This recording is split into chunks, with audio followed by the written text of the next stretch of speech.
it is time to rank every core Universal and Fraser-era Mummy movie from cursed classic to franchise misfire. A resurrected priest, a swashbuckling adventurer, and one monster that refuses to stay buried. Today, we are ranking every major Mummy movie ever made, from the 1932 Universal original to the failed Dark Universe experiment. We are judging them by rewatchability, the balance between scares and adventure, and pure icon factor. Stick with us because our number one choice still shocks people, and the pattern it reveals explains exactly what the new film must get right. Before we start digging up the dead, here is how this ranking works. First, rewatchability. Is this a movie you casually throw on, or does it feel like homework? Second, scares versus adventure. The Mummy should be creepy, but also fun. Lean too far in either direction and something breaks. Third, icon factor. Does this version of the Mummy feel timeless, quotable, and instantly recognizable? With that in mind, let's start at the bottom of the tube. Last place, The Mummy 2017. This movie had everything going for it and somehow still managed to collapse under its own weight. Starring Tom Cruise and introducing Sofia Boutella as the Mummy, the 2017 reboot was supposed to be Universal's grand relaunch of its classic monsters. Instead, it became the cautionary tale studios still point to when discussing failed cinematic universes. The biggest problem here is the tone. The film never decides what it wants to be. One moment it plays like a straight horror movie about an ancient unstoppable evil. The next, it pivots into a glossy action comedy where Cruise is cracking jokes and sprinting through explosions. And that is the real tragedy. Sofia Boutella is genuinely compelling. Her physical performance and haunting design make her one of the most visually interesting mummies we have ever seen.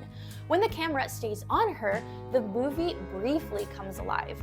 Unfortunately, it rarely does. Instead, the film constantly cuts away to exposition dumps, forced franchise setup, and Russell Crowe delivering dry monologues as Dr. Jekyll. Rather than building mystery, the movie explains everything immediately, draining the story of tension. Rewatchability is extremely low. Once you know the plot, there is little reason to return. The scares are muted, the adventure feels generic, and the icon factor never fully forms. This is what happens when a studio prioritizes universes over storytelling. Number 7, The Mummy's Curse, 1944. By the time Universal reached The Mummy's Curse, the original concept was already showing serious wear. Lon Chaney Jr. returns as Kharis, but the film makes a baffling creative choice by relocating the story to Louisiana. Ancient Egyptian curses now unfold in swamps and small American towns. While there is some novelty in seeing the Mummy trudging through foggy marshland, the atmosphere feels more strange than frightening. There are moments of genuine gothic charm. Whenever Kharis appears silently stalking his victims, the film briefly recaptures the eerie mood that made the earlier entries work.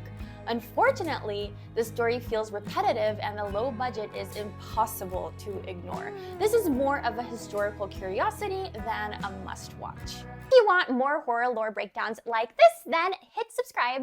We're pushing toward our first 1,000 subscribers, and every new one genuinely helps us make more videos like this. Number 6, The Mummy's Ghost, 1944.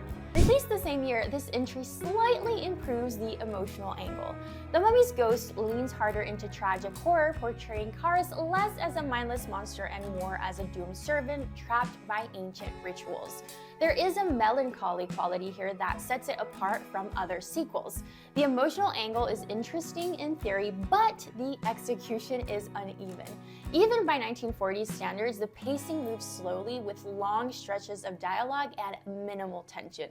Still, there is something undeniably atmospheric about these early Universal films. They're quiet, somber, and reflective, standing in stark contrast to the bombastic interpretations that came decades later. What is the first Mummy movie you have ever watched? Number 5, The Mummy's Hand, 1940. This is where the Kharis storyline truly begins and where the franchise finds a repeatable formula. Archaeologists disturb an ancient tomb, forbidden rituals are performed, and a resurrected guardian is unleashed to punish the intruders. It is not particularly scary, even for its time, but it compensates with strong atmosphere and a surprisingly charming tone. There's a cozy old Hollywood feel to the production. It plays like a classic matinee horror designed more to intrigue than actually terrify. Rewatchability is moderate. While the icon factor is limited, the film matters historically because it shaped the direction of every Mummy sequel that followed. Number 4, The Mummy, 1932.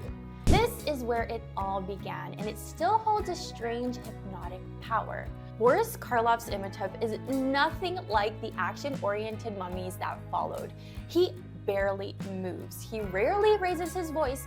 Instead, he watches, waits, and manipulates from the shadows. Karloff's performance is subtle, eerie, and deeply unsettling. A single glance carries more menace than entire action sequences in later films. The movie itself is slow, but intentionally so.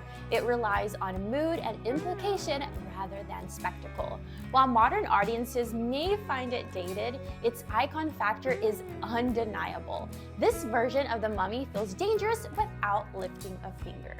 Number 3, The Mummy, Tomb of the Dragon Emperor, 2008. Yes, this ranking often surprises people. Yes, Rachel Weisz is absent. Yes, the setting shifts from Egypt to China. And yes, it sometimes feels more like an Indiana Jones adventure. But in terms of pure rewatchability, Tomb of the Dragon Emperor delivers. It is fast-paced, colorful, and unapologetically fun. Jet Li's Dragon Emperor brings a distinct visual identity, and the Terracotta Army remains memorable. The scares are minimal, but the pacing is strong. This is not a classic, but it is entertaining in a way many reboots forget to be. Number 2, The Mummy Returns, 2001. The Mummy Returns goes bigger in every conceivable way. There is more action, more mythology, more monsters, and significantly higher stakes. The introduction of the Scorpion King expands the universe. Not everything works though. The early CGI, especially in the finale, has aged poorly. Still, the film's energy carries it through.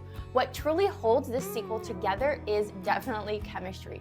Brendan Fraser, Rachel Weisz, and John Hannah feel completely at ease in their roles. Their banter grounds the spectacle. The pacing is relentless. While it is not as tight as the original, it remains incredibly rewatchable.